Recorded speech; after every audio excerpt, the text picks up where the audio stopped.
The War Council chamber aboard the Dawnbreaker hummed with anticipation. Fleet Admiral Corven studied the holographic display showing 5 massive battleships arranged in perfect formation at the edge of human territory. Each vessel stretched 3 kilometers from bow to stern, their hulls adorned with the golden emblems of conquest that marked every successful campaign in Drouth history. 17 civilizations have knelt before these ships, Corven announced to the assembled commanders. His scales rippled with pride as he gestured toward the display. 18 will join them within the week. Commander Yalish shifted uncomfortably in her seat. She had served the Drouth Empire for 40 cycles, witnessed countless victories, but something about this felt different. The humans had only ventured into deep space 200 years ago. By galactic standards, they were infants, yet they had expanded faster than any species on record. The humans control 47 systems now, she said carefully. Their growth rate suggests advanced industrial capacity. Corven dismissed her concern with a wave. Numbers mean nothing against true power. Look at our fleet. The Star Render alone carries enough firepower to crack a planet's crust. We have 5 such vessels. What can these newcomers possibly field against us? The other commanders murmured agreement. The Dawnbreaker's tactical officer brought up images of human colonies, their modest defensive stations, their simple cargo vessels. Everything looked functional, efficient, utterly unimpressive compared to Drouth magnificence. Their largest confirmed warship measures 800 meters, the officer reported. Our intelligence suggests they favor smaller, faster vessels, patrol craft mostly. Cowards, spat General Harvek from the Void Hammer. They scatter their forces because they fear direct confrontation. This will be the easiest conquest in our history. Corven activated the communications array. Prepare the ultimatum, standard terms. They surrender all territory beyond their home system, provide 20% of their industrial output as tribute, and submit to Drouth governance. They have 48 hours to comply. Yalish watched as the message transmitted toward the nearest human colony. She had read the intelligence reports more carefully than the others. The humans had no grand temples to their warriors, no monuments celebrating. Glorious battles. Their historical records showed something else entirely, 3,000 years of nearly constant warfare among themselves. They had refined killing into a science long before reaching the stars. Admiral, she ventured, what if they refuse? Then we demonstrate why the Drouth Empire has ruled this sector for 6 centuries. Corven's eyes gleamed. These humans will learn what every other species has learned. Resistance is futile when facing true military might. The holographic display updated, showing the 5 battleships in their full glory. The Dawnbreaker, Corven's flagship, bristled with energy cannons capable of sustained bombardment. The Star Render carried the experimental Nova missiles that had reduced the Kelthian home world to rubble. The Void Hammer specialized in electronic warfare, able to blind enemy fleets before they could react. The Iron Eclipse housed 3,000 fighters, a swarm that could overwhelm any defense. And the Death's Herald, the newest edition, mounted the gravity disruptor that could tear ships apart at the molecular level. Against this armada, what could humanity possibly do? The answer came 30 hours later. Yalish was reviewing sensor data when the communications officer announced an incoming transmission from Earth's colonial administration. Put it through, Corven ordered, settling into his command throne with evident satisfaction. A human woman appeared on the screen. She wore a simple gray uniform with minimal decoration. I am Director Helen Park of the Terran Colonial Defense Council. We have reviewed your demands. And your response? Corven leaned forward. We decline. Silence filled the bridge. Several officers looked at each other in disbelief. Corvan's scales darkened with anger. You decline, he repeated slowly. Do you understand what you face? 5 battleships, each capable of reducing your colonies to ash. We offer you the mercy of survival through submission. Refuse, and we will take what we want from the wreckage of your civilization. Helen's expression never changed. We understand your position. However, we prefer a different arrangement. We are dispatching a vessel to discuss terms face to face. 1 ship, Harvick laughed. You send 1 ship to negotiate with an armada. Correct. She should arrive at your position in approximately 6 hours. Her captain has full authority to represent Earth's interests. The transmission ended. The bridge erupted in laughter and incredulous commentary. Only Yalish remained quiet, studying the brief glimpse she had gotten of the human director. There had been no fear in those eyes, no desperation, just calm calculation. "They mock us," Corvin snarled. "One ship. They send one ship as if this were a trade discussion, not a war council." "Perhaps they truly do not understand," suggested the tactical officer. "They are young, inexperienced in galactic politics." Yalish pulled up the sensor schedules. "We should at least scan this vessel when it arrives, learn what we can about their technology." "Unnecessary," Corvin declared. "But very well. When their little ship arrives, we will give them one final chance to surrender. When they refuse, we destroy them as an example. Then we proceed to their colonies and show them the price of defiance."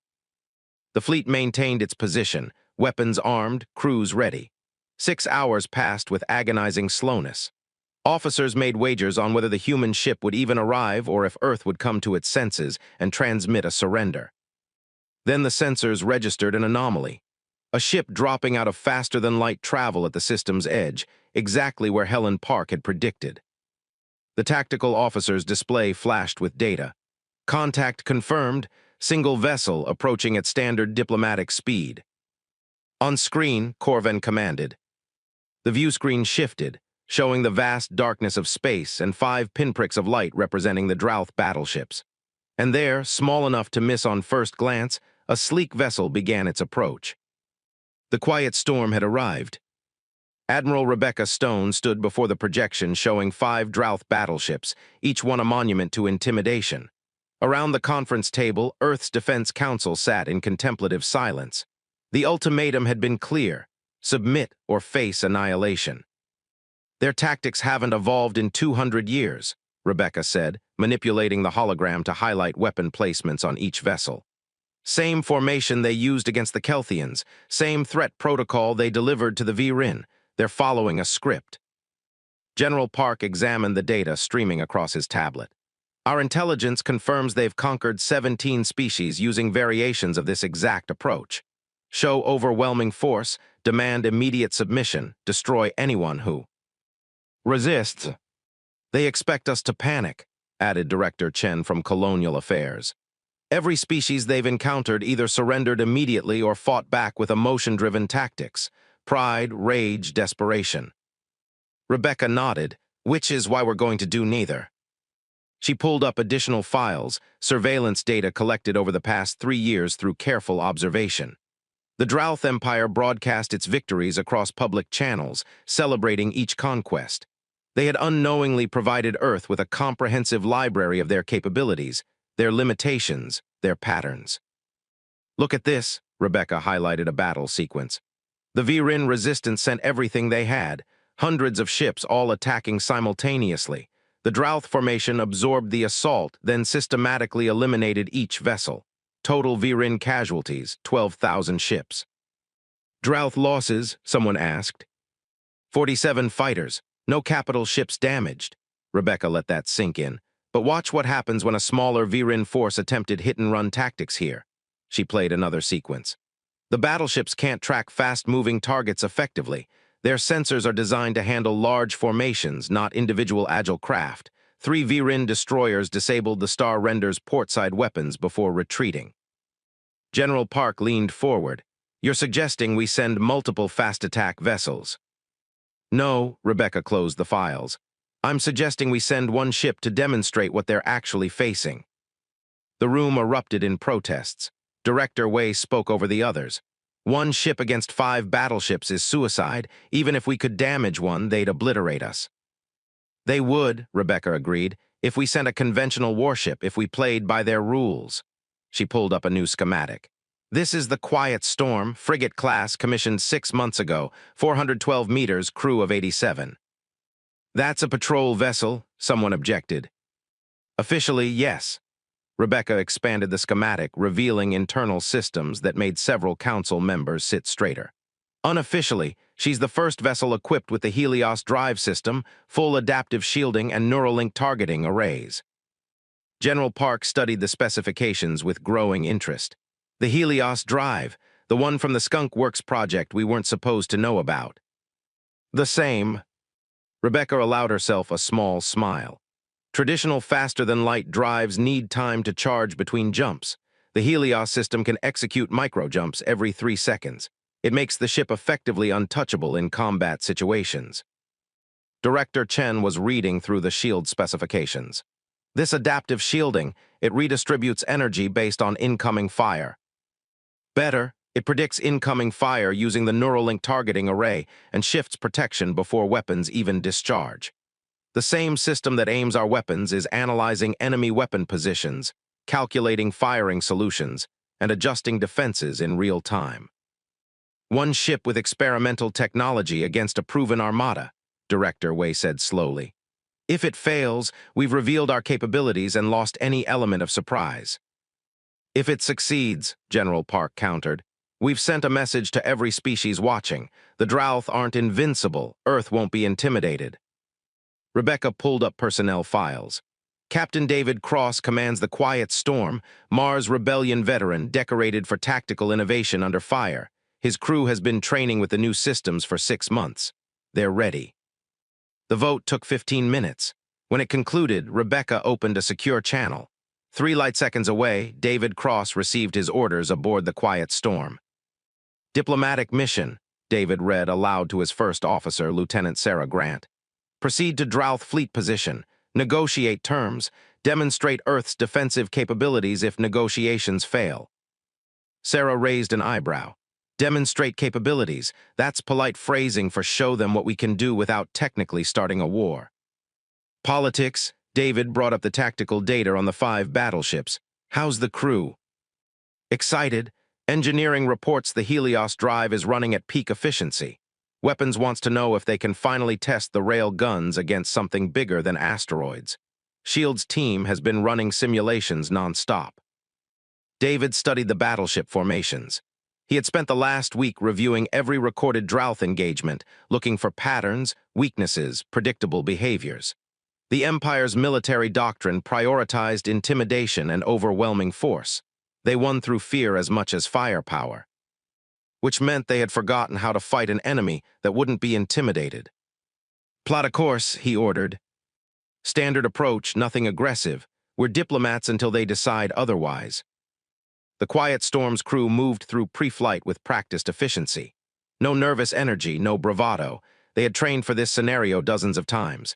Engineer Rodriguez fine-tuned the Helios drive. Weapons Officer Kim ran final checks on the railgun arrays. SHIELD technician Anderson synchronized the adaptive systems with the Neuralink network. In the mess hall, Private Williams asked Corporal Jackson what he thought would happen. Honestly, Jackson finished his coffee. I think those Drouth commanders are about to have the worst day of their careers. 6 hours later, the Quiet Storm dropped into normal space at the edge of the system. Sensors immediately painted the 5 battleships, exactly where intelligence had predicted. David sat in his command chair, watching the tactical display with calm focus. They're scanning us, Sarah reported. Multiple active sweeps. They seem confused by our power signatures. Let them look, David said. Helm, standard diplomatic approach. Comms, open a channel when we're in range. The Quiet Storm glided forward, a small, sleek vessel approaching 5 giants.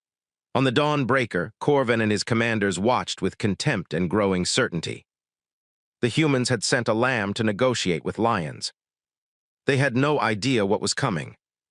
The tactical display aboard the Dawn Breaker showed a vessel so small it barely registered as a threat.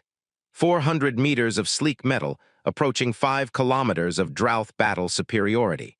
Commander Yalish studied the sensor returns with growing unease. The power readings don't match the ship's size, she reported to Admiral Corvan. We're detecting energy signatures that suggest either significant shielding or an unusually efficient reactor. Corvan waved dismissively. Humans and their toys, probably some experimental engine they're proud of. It changes nothing. The Quiet Storm continued its approach, maintaining a steady velocity that suggested neither fear nor aggression. On the human vessel's bridge, Captain David Cross watched the 5 battleships grow larger on the view screen. Weapons lock from all 5 ships, Sarah reported. Dawn Breaker has 17 targeting systems trained on us. The others aren't far behind. Expected, David said calmly. They want us to flinch. Comms, open a channel. The communication. Link established, and Corven's scaled face filled the screen. Behind him, the Dawnbreaker's bridge bustled with activity as dozens of Drouth officers monitored the encounter. I am Fleet Admiral Corven of the Drouth Empire. You command the vessel responding to our ultimatum. Captain David Cross, Terran Colonial Defense Force. I'm authorized to discuss your territorial demands. Corven's eyes narrowed. There is nothing to discuss. You have one option, unconditional surrender. Your colonies, your resources, your technology all become property of the Empire. Refuse, and we will take them by force. David appeared to consider this. I appreciate the clarity. However, Earth's position is that our colonies remain under our governance. We're willing to establish trade agreements, cultural exchanges, even mutual defense pacts, but we won't submit to external rule. The bridge of the Dawnbreaker filled with harsh laughter. General Harvick's voice came through the channel. You negotiate as if you have leverage. One tiny ship against our armada. What possible defense do you imagine you possess? A fair question, David acknowledged. Let me ask one in return. In your 17 previous conquests, did any of those civilizations have time to study your tactics, to analyze your formations, your weapon capabilities, your strategic patterns? The laughter died. Corven leaned forward. You claim to have studied us. For 3 years, David confirmed. Every public broadcast of your victories, every engagement you've celebrated, you've been very generous with tactical information. Yalish felt her scales tighten. She had suggested limiting public broadcasts of military operations, but the Council had overruled her. Victory celebrations were important for Imperial morale. Study all you wish, Corven snarled. Knowledge cannot overcome such disparity in force. This is your final opportunity. Surrender or be destroyed. David's expression remained neutral. Then I'm afraid we have nothing further to discuss. Earth's answer is no. So be it. Corven cut the transmission and addressed his weapons officers. All ships target the human vessel. Fire on my command. The 5 battleships synchronized their targeting systems. Enough firepower to vaporize a small moon focused on one frigate-sized ship. Corven savored the moment, imagining how quickly this defiant human would learn his error. Fire. 17. Energy beams lanced through space from the Dawnbreaker alone. The other 4 battleships added their own devastating salvos. The combined assault would have obliterated any conventional vessel instantly. The sensor officer stared at her display in disbelief. Target is gone. Destroyed, Corven demanded. No, Admiral, gone. Disappeared from sensors 3 seconds before impact. I'm detecting a spatial distortion signature consistent with faster-than-light transition, but the energy readings are wrong. Too small, too fast. Find that ship, Corven roared. The quiet storm materialized 200 kilometers from its previous position, completely undamaged. On the human bridge, Engineer Rodriguez grinned at his console. Helios drive performing perfectly. Microjump executed in 2.7 seconds. They're going to be confused, Sarah noted, watching the Drouth battleship scramble to reacquire their target. That wasn't standard faster-than-light travel. Let's educate them, David said. Weapons target the Dawnbreaker's forward sensor array. Single rail gun round, fire when ready. The railgun accelerated a tungsten penetrator to a fraction of light speed. The projectile crossed the distance in under a second and punched through the Dawnbreaker's primary sensor cluster, shredding the delicate equipment and leaving the flagship partially blind. Alarms shrieked across the Drouth vessel. Yalish watched her tactical display dissolve into static. Forward sensors destroyed, switching to secondary arrays. How, Corven demanded. They fired one shot and hit precisely. The round was kinetic, not energy-based, his tactical officer reported. Our shields are calibrated for energy weapons. Physical projectiles at that velocity pass through with minimal resistance. The quiet storm moved again, another micro-jump that placed it above the star render. This time, 3 rail gun rounds destroyed communication arrays along the massive battleship's spine. All ships saturate the area with fire, Harvick ordered from the Void Hammer. It can't dodge everything. 5 battleships unleashed a storm of energy beams, creating an overlapping kill zone that should have caught any vessel. The Quiet Storm's Neuralink targeting system calculated firing solutions faster than biological minds could process. The ship jumped twice in 5 seconds, appearing in gaps between the weapon streams that existed. For barely a heartbeat. Impossible, Corven whispered. Nothing moves that fast. On the Iron Eclipse, fighter crews scrambled to their craft. 3,000 small attack ships launched, swarming toward the human vessel like angry insects. David watched the cloud of fighters approaching on his tactical display. Well, he said to Sarah, they're adapting. Weapons switch to cluster munitions. Let's show them why fighters need proper coordination. The Quiet Storm released a spread of smart mines that detonated in calculated patterns, creating electromagnetic pulses that fried fighter control systems. Hundreds of small craft tumbled out of formation, their pilots struggling with dead instruments. The remaining fighters pressed their attack, but the human ship danced through their fire like wind through branches. Every movement was precise, economical, perfectly timed. And with each pass, railgun rounds found critical systems on the battleships: weapons control centers, shield generators, engine clusters. Yalish watched her tactical display update as damage reports flooded in from all 5 vessels. They had fired thousands of shots. Not one had touched the human ship. Admiral, she said quietly, we need to reconsider our position. Corvan's scales had turned pale. What manner of devils are these humans? Chaos consumed the Drouth fleet. 3 battleships drifted with critical systems offline. The Iron Eclipse's fighter wing was scattered and disorganized. Only the Void Hammer and Death's Herald maintained combat effectiveness, and their commanders knew that status could change in seconds. General Harbeck stared at his tactical display with growing horror. The human ship is using our own formations against us. When we concentrate fire, it jumps to areas we've left exposed. When we spread out, it picks us apart one system at a time.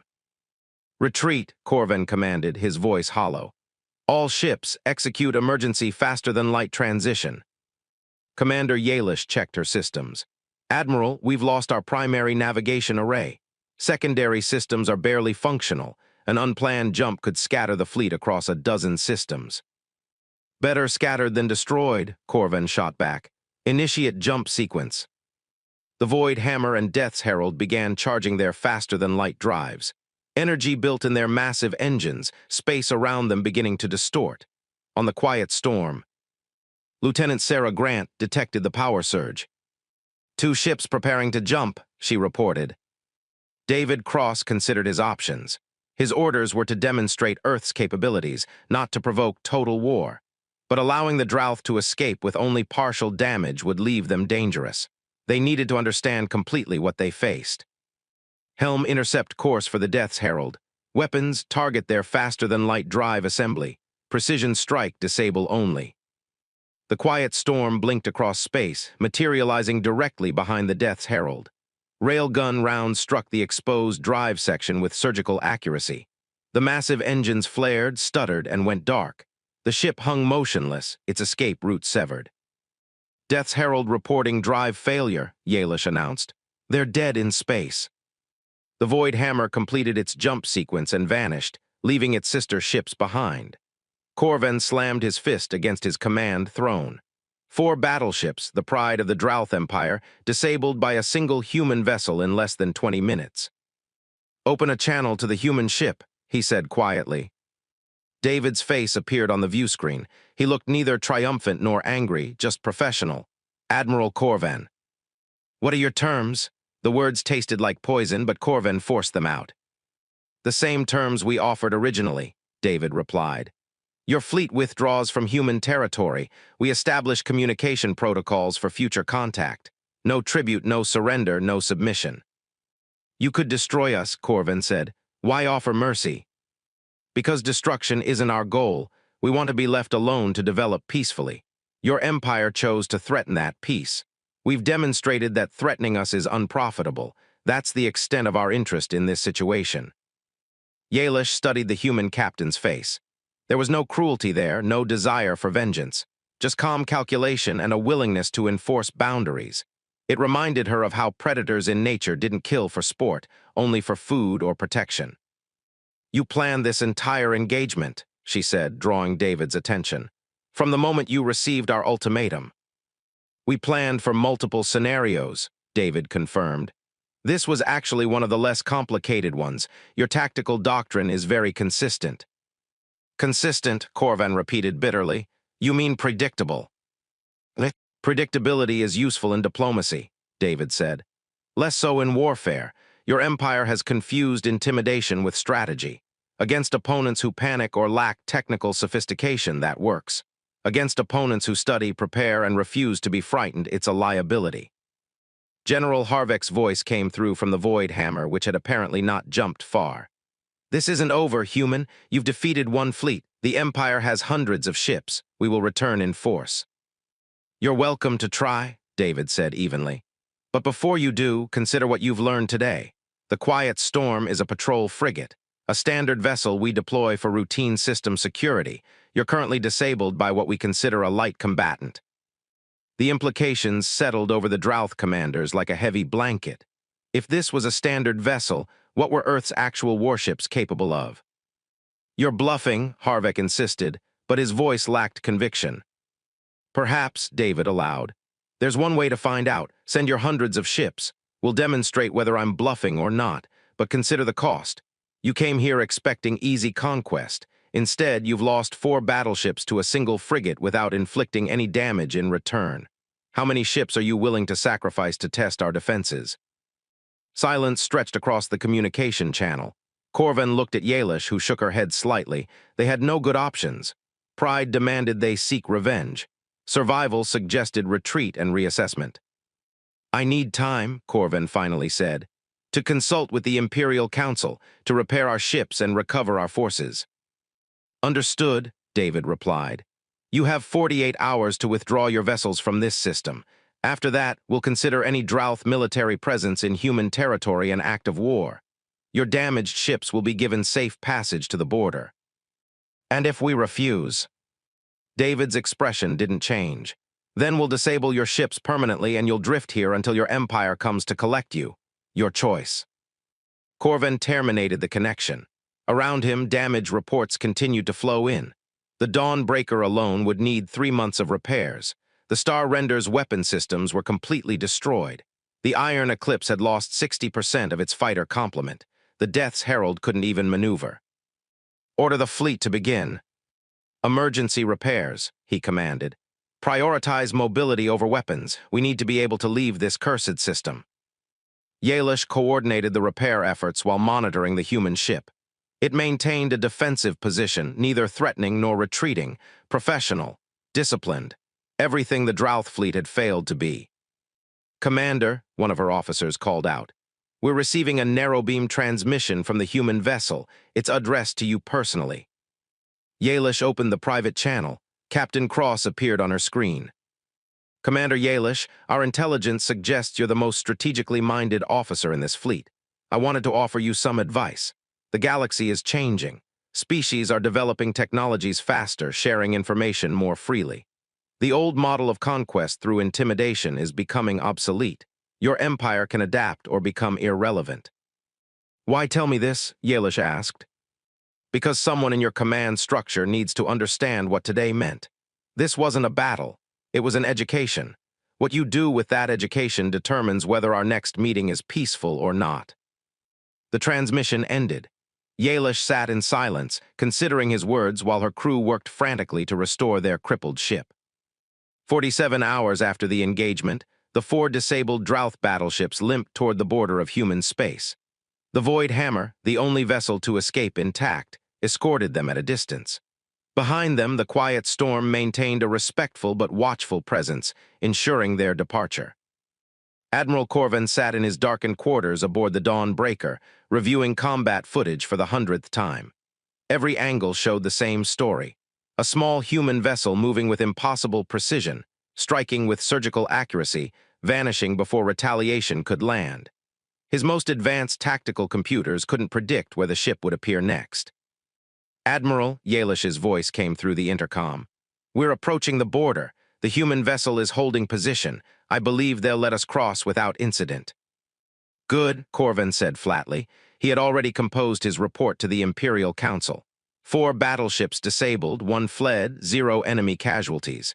It was the worst defeat the Drouth Empire had suffered in 200 years.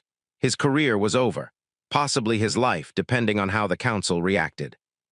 "Sir, there's something else." Yalish's tone carried unusual hesitation. "I've been analyzing the engagement data. The human ship never fired to kill. Every shot was calculated to disable, not destroy. They could have vaporized us a dozen times over." "I'm aware," Corvin said bitterly. "They were making a point." "More than that," Yalish insisted. "They were offering a choice. Submit or be annihilated is what we told them. Their response was, resist and be taught a lesson. They want us to learn, not die." Corvin considered this. In his decades of military service, he had never encountered an enemy that fought with such restraint. The Drouth way was total victory or total defeat. This human approach, this measured application of force, felt alien in more ways than one. "What lesson do you think they're teaching?" he asked. "That power comes in different forms," Yalish replied. "We measure strength in ship size, weapon counts, conquered territories. They measure it in efficiency, precision, adaptability. We brought overwhelming force. They brought overwhelming competence." Across the void, aboard the Quiet Storm, Captain David Cross was having a similar conversation with his first officer. Lieutenant Sarah Grant reviewed the engagement logs with satisfaction. "0 shots fired at crew sections," she noted. "We disabled their weapons, engines, sensors, communication, left life support and medical facilities completely intact. By the book." "The book exists for a reason," David said. "We're not trying to exterminate the Drouth. We're teaching them that aggression against Earth has consequences beyond their acceptable loss calculations." "Think they learned?" David pulled up a separate display showing intelligence reports. "Their empire spans 40 systems. They have a standing military of 800 capital ships. We just fought 5 of them. What we did here will spread throughout their command structure, and they'll have to decide how to respond." "More ships," Sarah suggested. "Overwhelming force to compensate for our tactical advantages."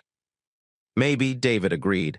"Or they'll adapt, study us the way we studied them, develop countermeasures, improve their doctrine. That's actually the outcome we want."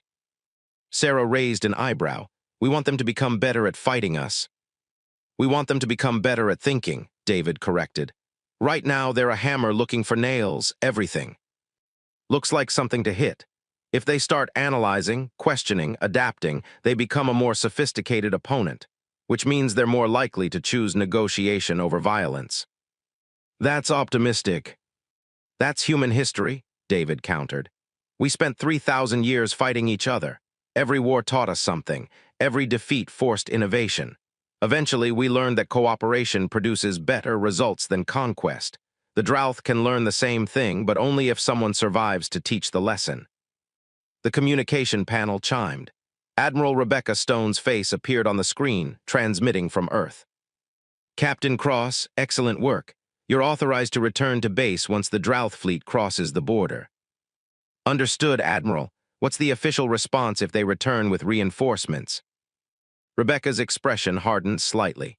"Then we deploy actual warships and demonstrate that the Quiet Storm really was just a patrol frigate. The Council is already preparing contingencies. But intelligence suggests internal debate within the Drouth Empire. Some factions want revenge. Others want to understand what happened. We're hoping the pragmatists win."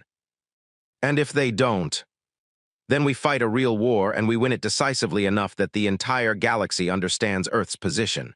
No conquest, no submission, but also no unprovoked aggression. We defend, we don't invade." The transmission ended. David turned back to the view screen, watching the Drouth battleships disappear across the border. Sarah stood beside him, quiet for a long moment. "Do you think we'll see them again?" she asked. "Definitely," David said. "The question is whether they'll come as enemies or something else." 12 light-years away, Commander Yalish stood in the Dawn Breaker's observation deck, watching stars slide past as the battered fleet made its slow way home. She had spent hours reviewing every second of the engagement, analyzing the human vessel's movements, its decision patterns, its restraint. A junior officer approached hesitantly.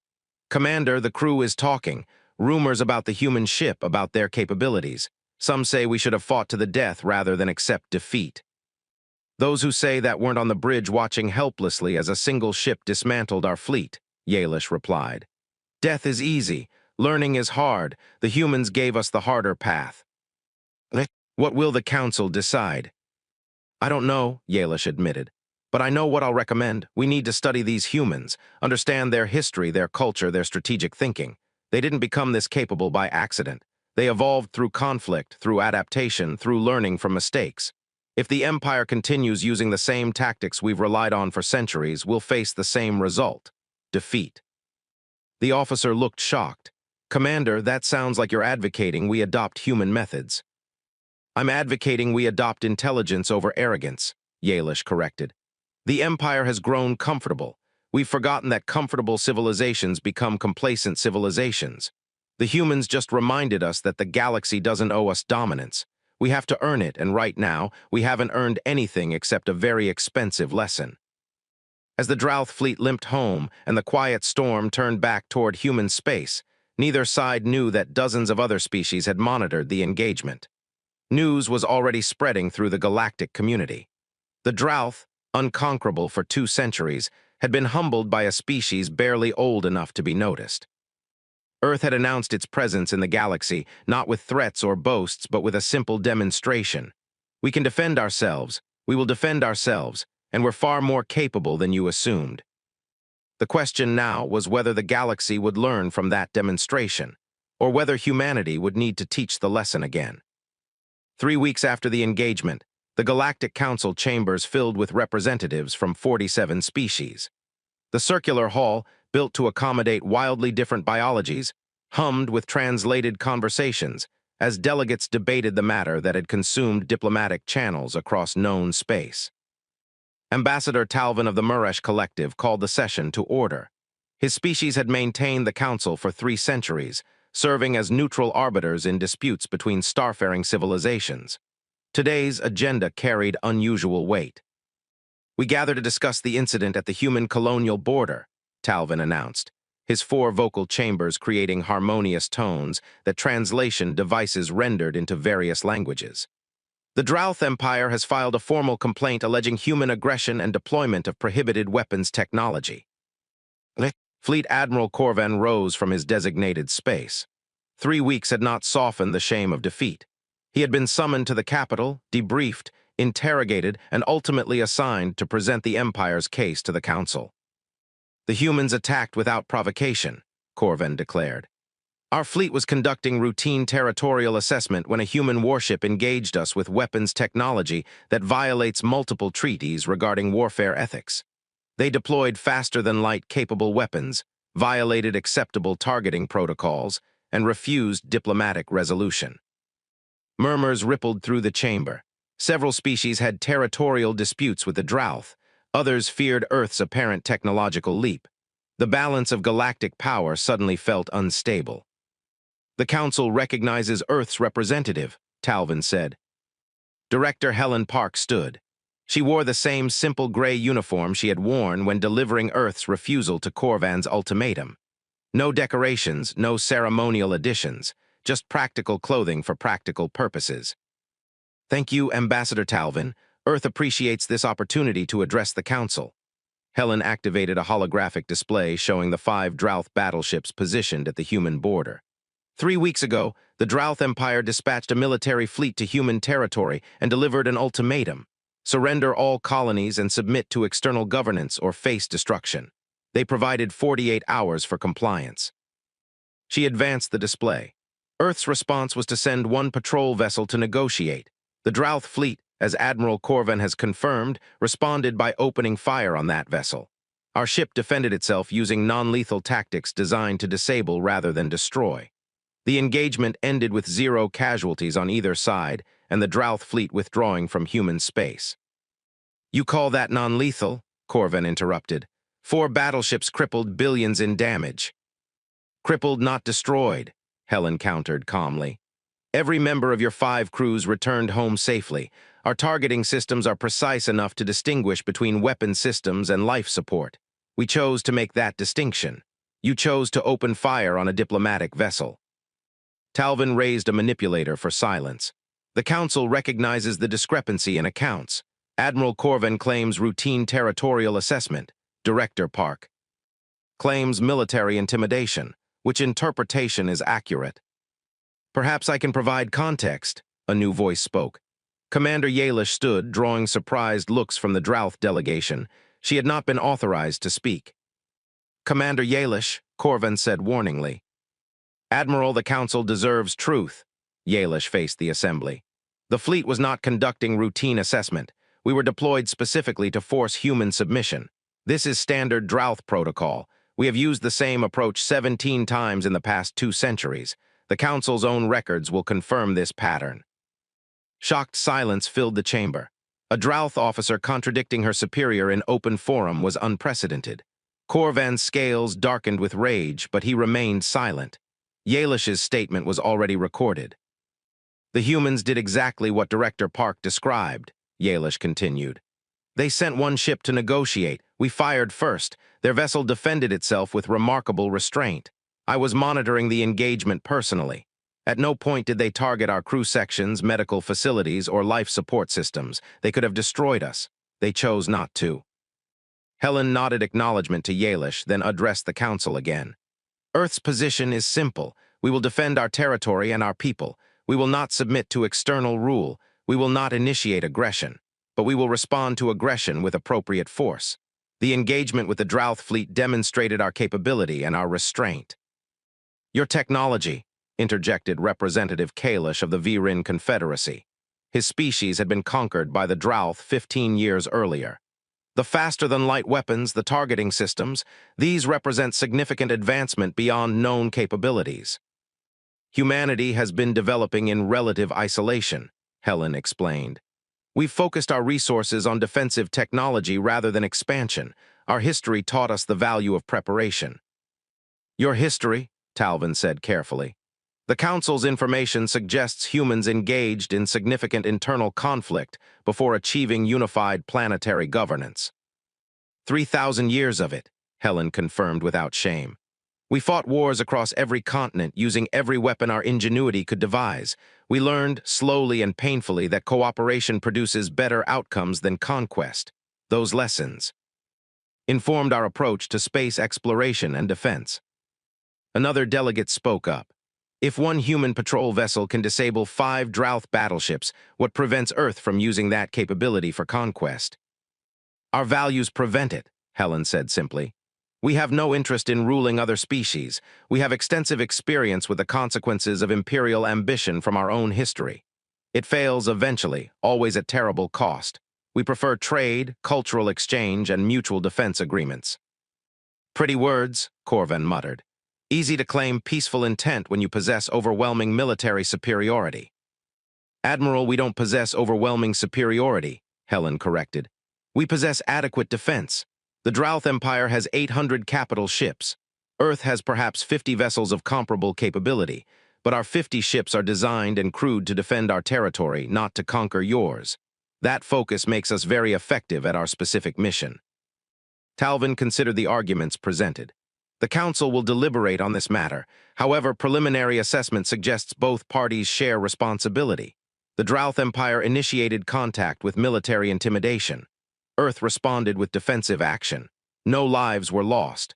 No territory was seized.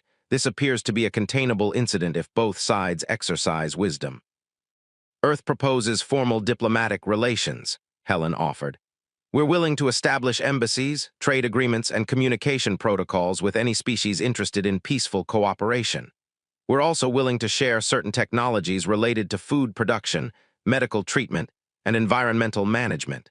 We keep our defensive technology proprietary, but we're generous with innovations that improve quality of life. The chamber erupted in discussion. Several smaller species, those who had feared Drouth expansion, saw opportunity in Earth's proposal. Others worried about upsetting the galactic balance of power. And a few, the more perceptive ones, recognized what Helen was really offering. Earth was announcing itself as a potential ally for peaceful species and a deterrent against aggressive ones. The demonstration with the Drouth fleet had been a message to everyone watching. We can fight. We will fight if necessary, but we prefer not to fight. As the council session continued, Yalish approached Helen during a recess. The two females, regarded each other with mutual assessment. "You ended my military career," Yalish said, "speaking against my admiral in open council." "You chose truth over loyalty to a failed strategy," Helen replied. "That takes courage." "Or stupidity." Yalish's scales rippled in what might have been amusement. "What happens now?" "Now the galaxy adjusts to Earth being a player rather than a curiosity. Some will seek alliance. Others will test our defenses. Most will simply recalculate their strategic positions." Helen paused. "And you, Commander, what will you do?" "Learn," Yalish said. "Your captain told me the galaxy is changing. Species that adapt will thrive. Those that don't will become irrelevant. Perhaps the Drouth Empire can learn that lesson without learning it the hard way again." "Perhaps," Helen agreed, "and perhaps you'll be part of teaching that lesson." The council session resumed. Over the following hours, formal resolutions were drafted, debated, and eventually passed. Earth would be recognized as a sovereign power with full diplomatic rights. The Drouth Empire would withdraw all military vessels from human borders pending formal treaty negotiations, and the galactic community would establish new protocols for first contact situations. The age of casual conquest was ending, replaced by something more complex and more stable. Earth hadn't set out to change the galaxy, but by refusing to be another easy victim, by demonstrating capability without cruelty, humanity had shifted the balance. The Quiet Storm's brief engagement had accomplished more than disabling 5 battleships. It had announced that the galaxy contained a new kind of power, not the power of empire or intimidation, but the power of competence, restraint, and the willingness to defend one's own. And the galaxy would have to learn to live with that new reality.